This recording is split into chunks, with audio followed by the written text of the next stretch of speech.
Hello friends, आप सभी लोगों का हमारे यूट्यूब चैनल लक्ष्य केमिस्ट्री क्लासेस पर एक बार फिर से वेलकम है। और आज हम लोग इस वीडियो में सीखेंगे कॉन्टैक्ट प्रोसेस के दौरान किसी सल्फ्यूरिक एसिड का प्रिपरेशन इंडस्ट्रियल स्केल या औद्योगिक स्तर पर कैसे किया जाता है। इसी कॉन्टैक्ट प्रोसेस को हम संपर्क प्रक्रम या संस्पर्श प्रक्रम भी कहते हैं। ठीक, आपको पता है कि H2SO4 का उपयोग इंडस्ट्री लेवल पे बहुत अधिक होता है, बहुत ज़्यादा होता है। H2SO4 को किंग ऑफ एसिड भी कहते हैं, अम्लों का राजा भी कहा जाता है। ठीक, तो हम इसके लिए सबसे पहले सल्फर बर्नर में लेते हैं और इसे क्या किया जाता है, गर्म किया जाता है। ठीक है, वायु की उपस्थिति में इसे गर्म किया जाता है। गर्म करने पर यह हमें मिलेगा क्या, सल्फर डाइऑक्साइड। ठीक है, इस सल्फर डाइऑक्साइड को जो गैसेज हमें बन रही है, जो मिल रहा है गैसेज, उसको क्या करेंगे, धूल अवक्षेपक से पास करते हैं। यह धूल अवक्षेपक क्या कहलाता है, धूल अवक्षेपक का मतलब ये जो गैसें बनता है, सल्फर को जलाने पर जो गैसेज बनती हैं, वह गैसें उसके साथ में कुछ अशुद्धियाँ रह जाती हैं, उसके साथ में कुछ धूल के कण रह जाते हैं, अशुद्धियाँ रह जाती हैं। तो उन अशुद्धियों को दूर करने के लिए हम धूल अवक्षेपक का प्रयोग करते हैं। इससे धूल अवक्षेपक से जब हम गुजारते हैं, इसे पास करते हैं, तो यह क्या हो जाती है, इसकी अशुद्धियाँ दूर हो जाती हैं। फिर इसको हम अगले स्टेप के लिए पास करते हैं और वहाँ पे हम इसके ऊपर जो हमें गैसेज मिला सल्फर डाइऑक्साइड, उसको हम क्या करेंगे, जल की फुहार ऊपर से हम इसके लिए क्या गिराते हैं, जल की फुहार इसके ऊपर गिराएंगे, जिससे क्या होगा, यह ठंडा हो जाएगा। ठीक है, यहाँ पे गर्म हो गया था, गर्म करने पर इसलिए जल की फुहार हम इसके ऊपर गिराएंगे, जिससे क्या हो जाती है, ठंडा हो जाती है।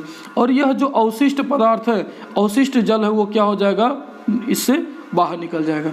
ठीक है, नेक्स्ट अगले स्टेप में फिर से हम क्या करेंगे, इसे नेक्स्ट स्टेप के लिए पास करेंगे, जिसे हम शुष्कन मीनार कहते हैं। शुष्कन मीनार में क्या होता है, ऊपर से हम कंसनट्रेट H2SO फुहार गिराते हैं। कंसनट्रेट H2SO4 या सल्फ्यूरिक एसिड जो होता है, उसकी फुहार उसके ऊपर से गिराई जाती है। यह क्या काम करता है, तो यह इसमें जो इसकी नमी थी, वह नमी को दूर करता है, वह नमी को दूर करने का काम करता है। ठीक, फिर सल्फर डाइऑक्साइड जो हमारा बना था, वह सल्फर डाइऑक्साइड क्या होता है, यह वैनेडियम पेंटॉक्साइड से अभिक्रिया करता है। लेकिन उससे पहले यह जो सल्फर डाइऑक्साइड है, इसको हम अगले स्टेप के लिए भेजते हैं, जिसमें आप देख रहे हैं कि आर्सेनिक ऑक्साइड होती है। और आपको पता है कि जो आर्सेनिक की ऑक्साइड्स होती है, वह हमारे लिए उत्प्रेरक विष का काम करता है। ठीक है, तो उत्प्रेरक विष, यह विष का काम न करे आर्सेनिक ऑक्साइड, इसके लिए हम इसमें लेते हैं जिलेटिन हाइड्रोक्साइड अम्ल। क्या लेते हैं, जिलेटिन फेरिक हाइड्रोक्साइड अम्ल लिया जाता है। फिर इसको हम इसके बाद पूर्व तापक से पास करते हैं। यह पूर्व तापक क्या, इसका काम क्या है, पूर्व तापक से हमें यह पता चलता है कि क्या जो हम गैसेज जो पास हो रही है, जो हमने गैस लिया है, जो पास हो रहा है गैसेज अगले स्टेप के लिए, तो क्या उसमें कुछ अशुद्धियाँ तो नहीं है। ठीक है, तो इससे हमें अशुद्धियों का पता चलता है। अगर अशुद्धियाँ नहीं रहता है तो हम उसके अगले स्टेप के लिए भेज देते हैं। अगले स्टेप में क्या होगा, वह वैनेडियम पेंटॉक्साइड है, यह हमारे लिए उत्प्रेरक का काम करेगा और इसकी उपस्थिति में सल्फर डाइऑक्साइड, सल्फर ट्राइऑक्साइड या SO3 में कन्वर्ट हो जाएगी। सल्फर डाइऑक्साइड किस में कन्वर्ट हो जाएगा, SO3 में कन्वर्ट हो जाएगी। ठीक, फिर हम क्या करेंगे, इसे नेक्स्ट स्टेप के लिए पास करेंगे। उसमें क्या होगा, इसके ऊपर से हम कंसनट्रेट H2SO4 गिराते हैं। अब यह कंसनट्रेट H2SO4 क्या करेगा, जब सल्फर ट्राइऑक्साइड या SO3 कंसनट्रेट H2SO4 से अभिक्रिया करती है, तो हमारा बनाता है H2S2O7, जिसे हम बोलते हैं ओलियम। आई बात समझे, फिर से समझते हैं इतने कॉन्सेप्ट को। सबसे पहले हम सल्फर लेंगे, सल्फर को क्या करेंगे, यह सल्फर के साथ इसके अयस्क भी हो सकते हैं, सल्फर होगा या उसके अयस्क होंगे, उसको हम वायु की उपस्थिति में गर्म करते हैं। गर्म करने पर क्या होता है, सल्फर डाइऑक्साइड में कन्वर्ट होता है। फिर यह सल्फर डाइऑक्साइड में जो कन्वर्ट होता है, इसे हम धूल अवक्षेपक से पास करते हैं।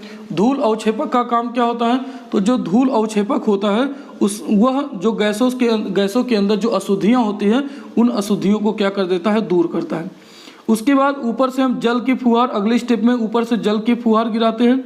ठीक है, H2O गिरा जाता है, जो करता क्या है, जो इसके अंदर जो अशुद्धियाँ होती हैं, जो अभी भी अशुद्धियाँ कुछ बचा हुआ है, उसके ऊपर से गिरती है, जिससे क्या होता है, अपशिष्ट पदार्थ ये बाहर हो जाते हैं और यह ठंडा हो जाता है। ठीक है, फिर अगले स्टेप के लिए हम भेजते हैं। अगले स्टेप को कहा जाता है शुष्कन मीनार। इस शुष्कन मीनार में कंसनट्रेट H2SO4 की फुहार गिराते हैं उसके ऊपर से। ठीक है, H2SO4 के फुहार गिराने पर क्या होता है कि जो नमी थी वह नमी इससे क्या हो जाती है, दूर हो जाती है सल्फ्यूरिक एसिड गिराने पर। फिर उसके बाद हम अगले स्टेप के लिए इसको पास करते हैं और यहाँ पे होता है आर्सेनिक ऑक्साइड। आर्सेनिक ऑक्साइड आपको पता है कि हमारे लिए उत्प्रेरक विष का काम करती है, तो इसको दूर करने के लिए हम जिलेटिन फेरिक हाइड्रोक्साइड अम्ल इसके अंदर लेते हैं। ठीक है, यह अगले स्टेप में जाती है। अगले स्टेप के लिए पूर्व तापक लगा होता है। पूर्व तापक से हमें पता चलता है कि क्या जो गैस हम ले रहे हैं उस गैस के अंदर अभी भी कोई अशुद्धियाँ तो नहीं उपस्थित है। ठीक, फिर यह अगले स्टेप में जाएगी जिसे हम उत्प्रेरकीय परिवर्तक कहते हैं या कैटालिटिक चैम्बर कहते हैं। इसमें हम लेते हैं कैटालिस्ट, और कैटालिस्ट हमारा होता है वैनेडियम पेंटॉक्साइड जिसे आप बोलते हैं V2O5। V2O5 की उपस्थिति में सल्फर डाइऑक्साइड सल्फर ट्राइऑक्साइड या SO3 में कन्वर्ट हो जाती है। फिर इसके बाद सबसे लास्ट स्टेप हमारा होता है, उसमें हम क्या करते हैं कि सल्फर ट्राइऑक्साइड के ऊपर गिराई जाती है H2SO4। यह H2SO4 गिरने पे हमारा बन जाता है ओलियम जिसे हम बोलते हैं H2S2O7। ठीक है, अगर इस H2S2O7 या ओलियम के ऊपर हम क्या कराएं, अभिक्रिया कराएं, किसकी, सल्फ्यूरिक एसिड की अभिक्रिया कराएं, तो इससे हमारा क्या बनेगा, इससे हमारा बन जाएगा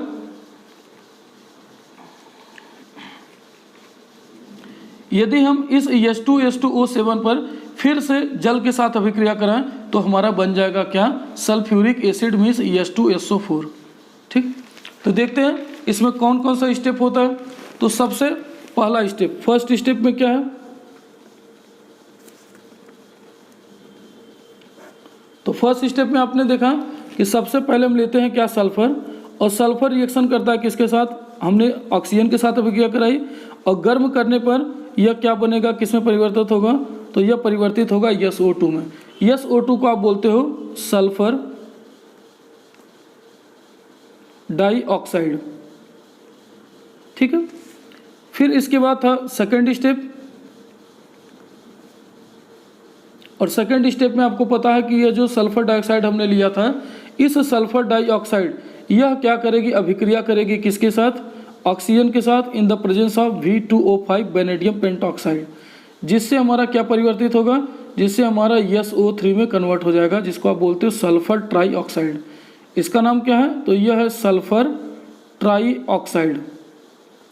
ठीक, यह वैनेडियम पेंटॉक्साइड कैटालिस्ट का काम करती है। कैसा काम करती है, कैटालिस्ट का। नेक्स्ट हमारा है थर्ड स्टेप।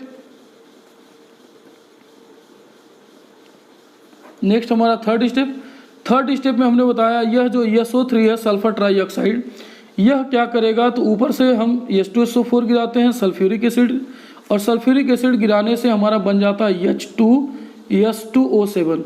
इस H2S2O7 को आप कहते हैं ओलियम। इसे क्या कहा जाता है बच्चों, तो इसे आप बोलते हैं ओलियम कहते हैं। ठीक है, हमने लास्ट स्टेप आपको बताया था, आप इसे बोल सकते हो स्टेप नंबर 4, या फिर आप इसे भी लिख सकते हो, यह जो ओलियम था H2S2O7, अगर इसे हम क्या करें, इसकी वॉशिंग जल के साथ करें तो हमें क्या मिल जाएगा, H2SO4। ठीक है, तो हमने सीखा सबसे पहले सल्फर ऑक्सीजन के साथ अभिक्रिया करेगी सल्फर डाइऑक्साइड, फिर सल्फर डाइऑक्साइड अगर ऑक्सीजन के साथ अभिक्रिया करती है उत्प्रेरक के उपस्थिति में, वैनेडियम पेंटॉक्साइड की उपस्थिति में, तो हमारा बनता है SO3 सल्फर ट्राइऑक्साइड। इस सल्फर ट्राइऑक्साइड के ऊपर अगर हम सल्फ्यूरिक एसिड के फुहार गिराते हैं तो हमें मिलता है H2S2O7 जिसे बोलते हैं आप ओलियम। इस ओलियम की अगर वॉशिंग जल के साथ किया जाए तो हमें क्या मिलेगा, H2SO4। 90% तक हमें H2SO4 मिल जाता है, 90% तक हमें H2SO4 मिल जाता है। नेक्स्ट हमारा लास्ट है इसमें कि इसके यूजेस क्या क्या हैं। Uses of H2SO4, sulphuric acid के यूजेस क्या क्या हैं, तो इसका यूज़ सबसे पहले पेट्रोल के प्यूरिफिकेशन में होता है। तो आप बोल सकते हो in purification of petrol. I hope आपको दिखाई दे रहा होगा, प्यूरिफिकेशन ऑफ पेट्रोल। तो पहला है पेट्रोल के प्यूरिफिकेशन में। दूसरा जो लेड स्टोरेज बैटरी होती है, जो घर में इन्वर्टर होता है, लेड स्टोरेज बैटरी, तो इस लेड स्टोरेज बैटरी में भी आपको पता है कि हमारा सल्फ्यूरिक एसिड होता है, और यह 38% सल्फ्यूरिक एसिड होता है इसके अंदर। कितना, लेड स्टोरेज बैटरी में 38% sulphuric acid. Next as a reagent आप लेबोरेटरी में रिएजेंट की तरह यूज़ करते हो सल्फ्यूरिक एसिड से, जितने भी रिएक्शंस करवाने होते हैं वो सभी हम सल्फ्यूरिक एसिड से करवाते हैं। और लास्ट हमारा है इन यूजेस ऑफ डिटर्जेंट, जिसे आप बोलते हो डिटर्जेंट, ठीक है। तो डिटर्जेंट में भी हम क्या करते हैं, सल्फ्यूरिक एसिड का यूज़ करते हैं, ठीक। तो आई होप आपको हमारा वीडियो समझ में आया होगा। अगर अच्छा लगे तो प्लीज़ लाइक करिए, सब्सक्राइब करिए और अपने फ्रेंड्स के साथ शेयर करिए। Thank you.